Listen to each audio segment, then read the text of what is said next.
함께하기를 주님의 이름으로 축복합니다.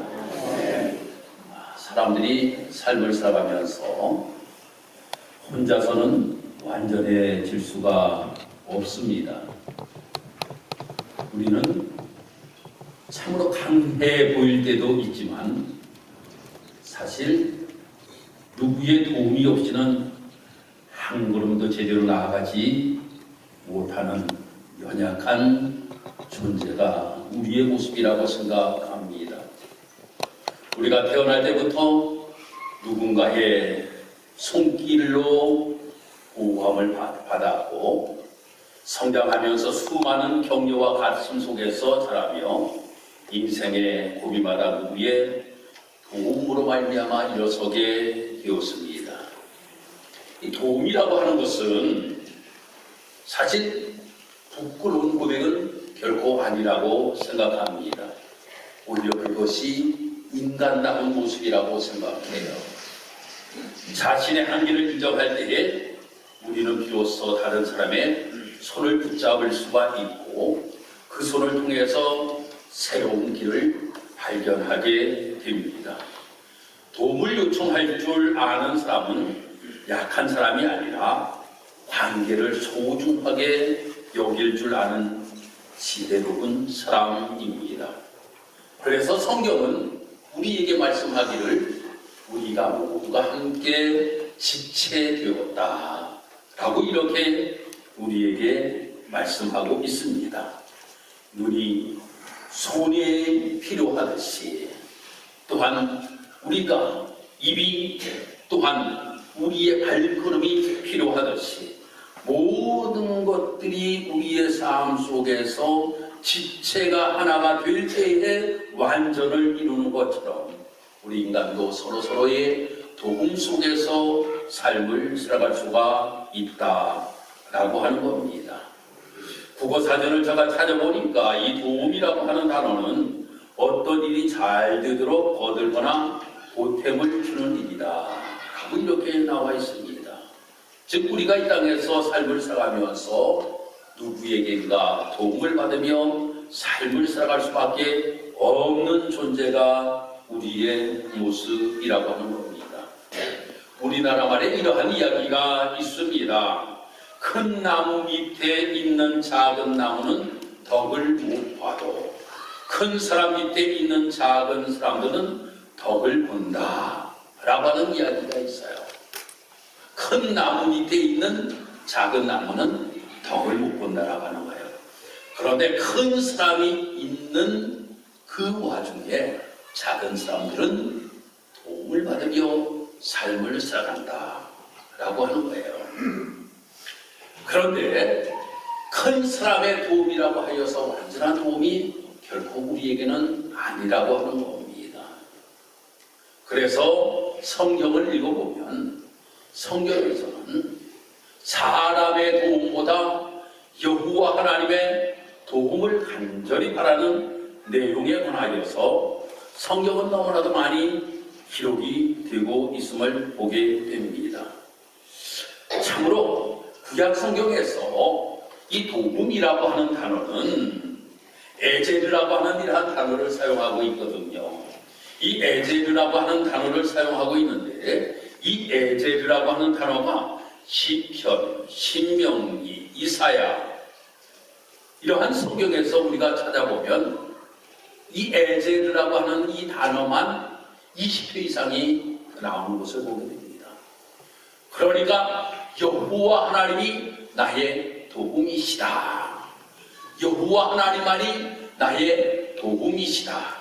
라고 이렇게 계속적으로 표현하는 모습들을 보게 됩니다. 그런데 의미상 나의 구원자가 되십니다. 나의 피난처가 되십니다. 나의 방패가 되십니다. 내가 의지할 분은 여호와 하나님 한 분뿐입니다. 간접적으로 이렇게 표현한 것은 50회 이상 되는 것을 보게 돼요. 그러니까 여호와 하나님이 나의 도움이시기에 나는 여호와 하나님만을 바라보면서 삶을 살아갈 수밖에 없습니다. 라고 이렇게 성경은 말씀하고 있는 거예요. 대표적인 성경 구절이 시편 121편 1절에서 2절 말씀이지요. 내가 산을 향하여 눈을 들리라. 나의 도움이 어디서 올까? 나의 도움은 천지를 지으신 여호와께로소이다. 라고 이렇게 고백합니다. 인간의 환경이 아닌 창조주 하나님만이 참된 도움자시다. 라고 이렇게 고백을 합니다. 시편 46편 1절에 가서 말씀 보니까 하나님은 우리의 피난처시여 힘이시니 환난 중에 만날 큰 도움이시라. 라고 고백합니다. 시편 33편 20절에 가서 말씀 보니까 우리 영혼이 여호와를 바라미여 그는 우리의 도움과 방패시로다. 라고 말씀합니다. 신명기 33장 29절에 말씀 보니까 여호와께서 너를 도우시며 너의 방패와 승리의 칼이시로다. 라고 말씀하고 있어요. 또 시편 124편 8절에 말씀 보니까 우리의 도움은 천지를 지으신 여호와의 이름에 있도다. 이사야 41장 10절 두려워하지 말라 내가 너와 함께함이라 놀라지 말라 나는 내 하나님이 됨이라 내가 너를 굳세게 하리라 참으로 너를 도와주리라 말씀합니다. 시편 115편 9절에서 11절까지 반복적으로 계속 강조하고 있는데 이스라엘아 여호와를 의지하라 그는 너희의 도움이시요 방패시로다 라고 말씀하고 있습니다. 이렇게 성경을 우리가 보면 계속적으로 여호와 하나님이 우리의 도움자가 되신다라고 하는 것에 관하여서 분명하게 말씀하고 있음을 보게 됩니다. 사람으로부터 우리의 삶을 도와주는 것은 아주 작은 것 하나에 불과하고 모든 것들을 다 도우시는 분은 여호와 하나님이시다 라고 이렇게 이 성경은 결론적으로 우리에게 말씀해 주고 있는 것입니다.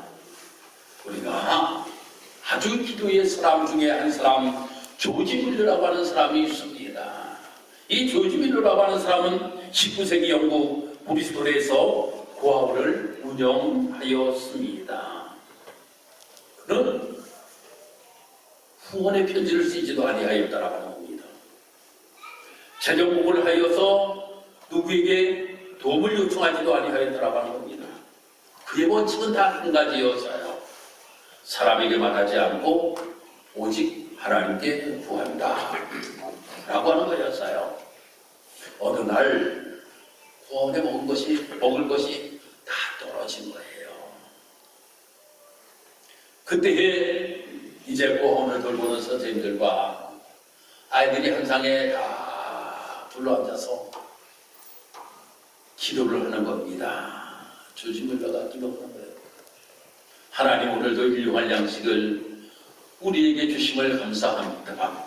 선생님들이 아니 먹을 게 지금 없어요. 상에 아무것도 없습니다. 빵도 없어요. 우유도 없어요. 아무것도 없는데 조지 밀러는 기도하기를 하나님 오늘도 우리에게 일용할 양식을 주시니 감사합니다. 그러니 선생님들이 속으로 수근수근 거립니다. 아니 일용할 양식은 그냥 빵 한 조각도 없는데 라고 이렇게 이야기를 하는 거예요. 그런데도 조지 밀러는 하나님 앞에 감사기도를 드렸어요. 이 감사기도를 드리고 난 다음에 누가 문을 두드리는 소리가 들립니다. 보니까 그 동네에서 빵집을 운영하는 사람이 문을 두드리는 거예요. 선생님, 제가 어젯밤에 한잠도 자지를 못하였습니다. 밤중에 하나님께서 나에게 말씀하시기를 고아원에 빵을 갖다 주어라. 빵을 갖다 주어라. 라고 이렇게 계속적으로 하나님께서 음성을 들려주시는 바람에 내가 한 잠도 자지를 못하고 내가 이 빵을 가지고 왔습니다. 하면서 빵을 주더라는 거예요. 아니 그리고 저기 있는데 또 누가 문을 두드리는 소리가 들리는 거예요. 그 두드리는 소리에 이 조지 밀러가 나가보니까 우유를 파는 분이 문을 두드리는 거예요. 아니 이 우유가 유통기한이 거의 다 되어서 이것을 어디에 갖다 드릴까라고 하는 생각을 하다가 내가 마음이 감동이 되어서 이 고아원으로 가지고 왔습니다 라고 이야기를 하더라는 거예요. 아니 분명히 거기에는 없었는데 거기에서 하나님 앞에 감사의 기도를 드렸더니 하나님께서 빵을 제공해 주시고 하나님께서 또한 우유를 제공해 주시고 인하여서 거기에 모여있던 모든 선생님들과 고아원 아이들이 함께 배불리 먹을 수 있는 이러한 은혜를 힘있게 배웠다라고 하는 고백이 실화입니다. 실화예요. 정말 이 조지불교는 그렇기 때문에 늘 하나님 앞에 기도하였다라고 하는 겁니다. 나의 도움은 여호와 하나님이십니다. 나의 도움은 여호와 하나님이십니다 라고 이렇게 하나님 앞에 늘 기도하면서 삶을 살아가면서 그가 이렇게 고백을 하였어요. 하나님은 늦으신 적이 한 번도 없다. 다만 언제나 정확하셨다 라고 이렇게 그가 고백하였다라고 합니다. 한 번도 늦으신 적도 없고 언제나 정확하게 하나님께서 필요에 따라 공급해 주시는 것을 맛보며 삶을 살았다라고 하는 이러한 조지밀러의 고백을 보게 되면 참으로 우리의 참된 고백은 참된 도움은 여호와 하나님께로부터 온다라고 하는 겁니다. 오늘 이 본문의 말씀에서도 우리가 말씀을 보면 오늘 이 말씀에서 느헤미야의 삶의 모습을 통하여서 하나님께서 어떻게 도우시는지의 모습에 관하여 말씀이 기록이 되고 있습니다. 사랑하는 성도 여러분, 그런데 이 하나님께서는 어떻게 이 느헤미야를 도우셨는가 하면 선한 손으로 하나님께서 도우셨다라고 하는 겁니다. 그래서 그가 고백하기를 선한 손이 나를 도우신다 라고 하는 겁니다. 선한 손. 그 선한 손이 무엇인가 하면 여호와 하나님이시다라고 하는 거예요. 이 자리에 계신 우리 사랑하는 모든 성도 여러분들도 올 한 해 동안에 우리가 삶을 살아가면서 선한 손이 여러분들을 도우시기를 주의 이름으로 축복합니다. 선한 손이 여러분들을 도우시고 인하여서 올 한 해가 하나님의 놀라우신 은혜 가운데 모든 삶이 형통하게 되기를 주님의 이름으로 축복합니다. 그러면 이러한 선한 손이 우리를 돕기 위하여서 우리는 어떻게 행동하며 삶을 살아가야 될 것인가라고 하는 것을 말하여서 성경은 우리에게 이렇게 말씀하고 있습니다. 첫 번째, 우리 하나님 앞에 소원을 아뢰어라 라고 하는 겁니다. 오늘 18절의 말씀을 보니까 이 18절에 바로 하나님 앞에 소원을 아뢰는 그의 모습을 보게 됩니다. 또 그들에게 하나님의 선한 손이라를 도우시는 일과 왕이 내게 이런 말씀을 전하여드리 그들이 많이 일어나 건축하고자 하고 모두 힘을 내어 이 선한 일을 하려 하매 라고 이렇게 말씀이 기록되고 있음을 보게 됩니다. 우리가 무엇인가 우리의 마음속에 소원을 가지고 그 하나님 앞에 아뢰을 때에 하나님께서 도우시고 응답하시는 놀라운 역사가 나타나게 된다고 하는 겁니다. 사도 바울은 빌립보 교인들에게 이렇게 말씀하고 있습니다. 자기의 기쁘신 뜻을 위하여 너희로 소원을 두고 행하게 하신다 라고 하는 겁니다. 즉 하나님은 자기가 하고자 하시면 먼저 우리의 마음에 소원을 갖게 하신다라고 하는 겁니다. 다시 말하면 우리 속에 간절한 소원이 있을 때 하나님은 벌써 응답과 도우심을 예비하셨다라고 하는 말입니다. 예수님께서 매미를 고쳐주시는 사건을 우리 성도 여러분들은 너무나도 잘 아실 줄 압니다. 그 매민이 이렇게 이야기합니다. 선생님이여 보기를 원하나이다. 그의 소원이 있었습니다. 예수님께서 질문을 하는 거예요. 야, 내가 너에게 무엇을 하여 주기를 원하느냐? 라고 할 때에 이 맹인은 이야기하기를 뭐라고 이야기하는가 하면 선생님이여 보기를 원하나이다. 보는 것이 소원이었다 라고 하는 겁니다. 그 소원을 들으시고 예수님께서는 그 맹인을 고쳐주던 말씀이 마가복음 10장 51절에 기록되고 있음을 보게 됩니다. 오늘 본문의 느헤미야는 유다 총독으로서 바벨론 포로의 3차 귀환 때에 귀환했던 사람입니다. 유대 민족이 이제 바벨론 포로로 잡혀가서 가정 고생을 다 하게 되지요. 그리고 본국으로 귀환하게 되는데 제1차 때 수룹바벨의 인도로 인하여서 예루살렘으로 돌아오게 됩니다. 제2차 때에는 에스라를 통하여서 다시금 귀환하게 됩니다. 제3차 귀환이 바로 느헤미야를 통하여서 예루살렘으로 돌아오게 되었다라고 하는 겁니다. 그는 1차, 2차를 통하여서 이제 예루살렘 성전은 건축이 되었습니다. 그런데 성벽은 완전히 무너져 있는 상태였다라고 하는 겁니다. 이렇게 이방의 적들에 의하여서 이방의 적들의 침입을 막을 수 있는 성벽을 건축해야 될 텐데 건축하지를 못하고 있었다라고 하는 겁니다. 그때에 백성들을 모아놓고 하나님께서 자기를 도우신 일에 대하여서 이야기를 하는 겁니다. 하나님이 나를 이렇게 도우셨다. 하나님이 나와 이렇게 함께 하셨다. 라고 하면서 느헤미야가 유대 백성들에게 이야기하기를, 야, 우리가 성벽을 건축하자. 성벽을 건축하자. 나를 도우신 하나님께서 우리 민족도 하나님께서 분명히 도와주실 것이니까 우리 이 성벽을 건축하자라고 하는 마음의 소원을 가지고 있었다라고 하는 겁니다.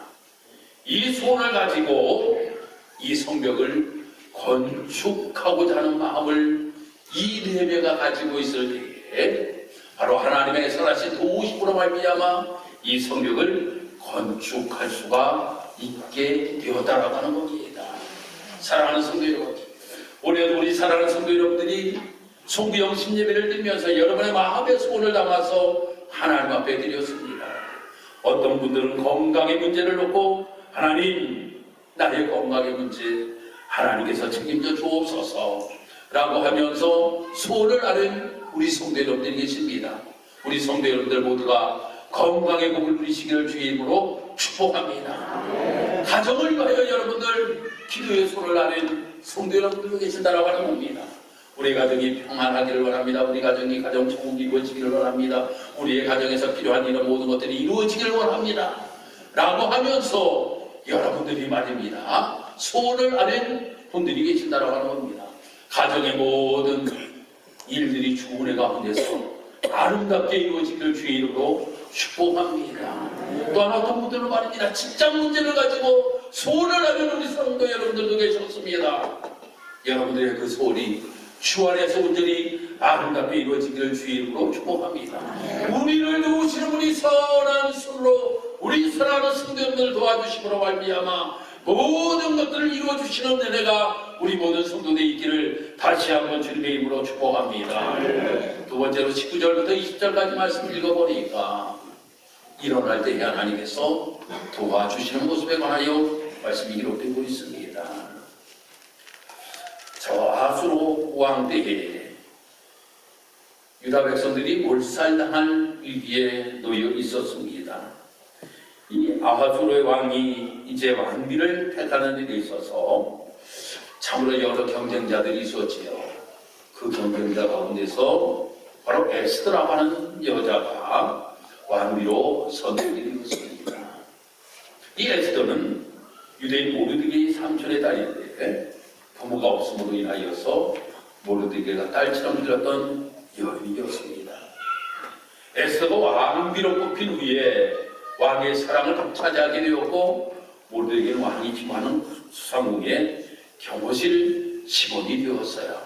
그런데 그때에 총리로 등용된 하만이 모르드게를 미워하여 죽일 계략을 세웠고, 모르드게 때문에 유대인 전체를 죽이려고 하는 이러한 아주 계략을 세우게 됩니다. 그때에 유대인의 지도자는 모르드게였고, 유대인 에서가 왕후의 자리에 있었다라고 하는 겁니다. 유대인이 모두 다 몰살한 이러한 운명의 위기에 놓였을 때에 이러한 일을 알게 된 왕후 에스더는 3일 동안 묵시하고 죽으면 죽으리이다 라고 하는 자세로 일어서게 됩니다. 결국 하나님의 도우심 받아서 어떻게 되었는가 하면 역전승을 거두게 되는 모습을 보게 됩니다. 하만이 그토록 죽이려고 했던 모르드게는 살아나서 하만 대신 총리가 되었으나 죄 없는 유대인들을 죽이려고 계획했던 하만은 자기가 세우던 장대에 목매달아 죽게 되는 이러한 일이 벌어지게 되었던 것을 보게 됩니다. 오늘 본문에도 말씀을 우리가 보게 되면 유대인들을 대적하는 대적자들이 회방하기를 시작합니다. 그때에도 결국 실망하지 아니하고 일어섰더라고 하는 겁니다. 이처럼 일어설 때에 하나님께서 도우심으로 말미암아 결국 이 성벽을 건축할 수 있었던 것을 보게 됩니다. 사랑하는 성도 여러분, 우리가 신앙생활을 하다 보면 우리가 이러한 일들을 당할 때에도 참으로 많이 있다라고 하는 겁니다. 주변의 사람들에 의하여서 우리가 참으로 큰 위기를 만날 때도 있고, 또한 사람들이 나를 실망시킬 때도 있고, 또한 사람들이 나를 넘어뜨리려고 할 때도 있고, 유혹할 때도 있고, 핍박할 때도 있다라고 하는 겁니다. 그래도 우리는 일어서야 될 줄 믿습니다. 좌절치 말고 일어설 수 있는 우리 사랑하는 성도 여러분들에 분명히 하나님의 선한 손이 도우심으로 말미암아 모든 일들이 충분해 가운데 온전히 아름답게 이루어지게 될 줄 믿습니다. 마지막으로 우리가 참여할 때에 우리가 이 소원이 이루어지는 놀라운 역사가 나타나게 된다라고 하는 겁니다. 우리는 엘리야 선지자를 너무나도 잘 알고 있습니다. 이 엘리야 선지자가 정말 갈멜산에서 기도의 대결을 벌이는 모습을 우리는 너무나도 잘 알고 있습니다. 그때에 정말 많은 사람들이 말입니다. 그 모습을 보게 되었다라고 하는 겁니다. 아니, 정말 누가 이길까? 저 우상을 섬기는 선지자들이 이길까? 정말 하나님의 선지자 엘리야가 이길까? 라고 하면서 저들은 말입니다. 그 결과를 바라보고 있었다라고 하는 겁니다. 그런데 정말 하나님의 놀라우신 은혜로 말미암아 이 엘리야 선지자가 결국 기도의 승리를 거두게 되었던 것을 보게 됩니다. 그런데 이 엘리야 혼자만이 이 기도를 하였던 것이 아니라 주변의 여러 사람들의 참여로 말미암아 결국 이 기도가 승리할 수 있었다라고 하는 것입니다. 오늘 본문의 말씀 우리가 보아도 느헤미야의 기도하에 유대인들은 예루살렘 성벽을 건축하는 일에 함께 참여하는 모습을 우리는 보게 됩니다. 그렇게 함께 참여함으로 말미암아 며칠 만에 이 성벽을 건축할 수 있었는가 하면 52일 만에 이 역사를 끝내게 되었다라고 하는 겁니다. 사랑하는 성도 여러분, 우리가 말입니다. 하나님의 일을 하는 데 있어서 우리도 함께 참여할 수 있는 우리의 모습이 되어야 된다고 하는 겁니다. 무엇이나 하나님의 일이라고 이렇게 우리가 생각되면 우리 모두가 함께 참여할 수 있는 성도들이 되어야 된다고 하는 거예요. 하나님의 일은 결국 부경꾼이 필요하지는 않습니다. 하나님의 일은 부경꾼이 필요한 것이 아니라 우리 모두가 주의의식을 가지고 참여하여 열심으로 주의 일에 앞장설 수 있는 우리의 모습이 되어야 된다고 하는 겁니다. 예배도 여러분들이 참여해야 됩니다. 봉사도 여러분들이 참여해야 됩니다. 집회도 우리가 참여해야 됩니다. 모든 일에 우리가 함께 참여할 수 있는 우리의 모습이 되어야 된다고 하는 겁니다. 나의 참여로 인하여 하나님의 도우심과 함께 함으로 인하여서 무엇인가 큰 시너지 효과를 나타낼 수 있는 놀라우신 역사가 나타나게 된다고 하는 겁니다. 저들이 참여하였습니다. 그 참여한 가운데 하나님의 선하신 도우심으로 말미암아 결국 52일 만에 성벽을 건축할 수 있는 놀라운 역사가 일어나게 되었다라고 하는 겁니다. 우리 교회에서는 참으로 좋은 전통이 있습니다. 이 좋은 전통이 무엇인가 하면 장학금을 전달하는 이러한 일입니다. 매년 2월 마지막 주는 우리 교회의 대학부, 고등부, 중등부, 또 초등부, 아니 영아부까지 모든 학생과 어린이들에게 장학금을 지급합니다. 그 장학금을 지급하는데 출석 일수가 50%가 넘어야지만이 우리는 장학금을 지급합니다. 그래서 올해는 30살이 되기 전에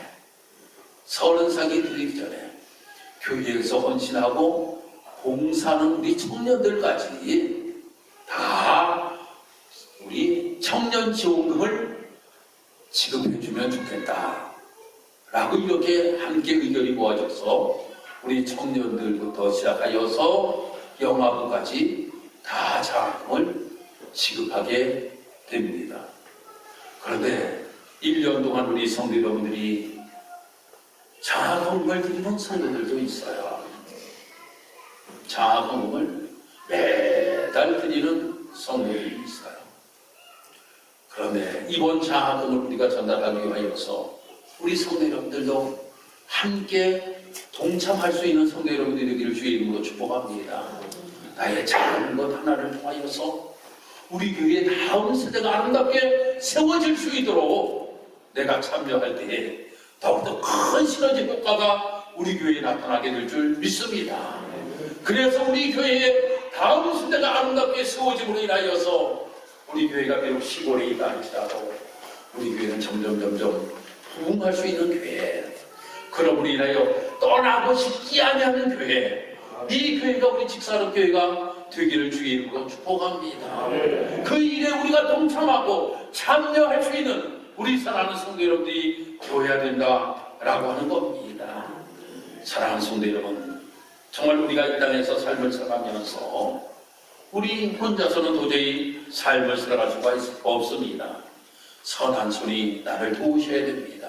그 여호와 하나님의 도우심이 우리에게 절실히 필요하다라고 하는 겁니다.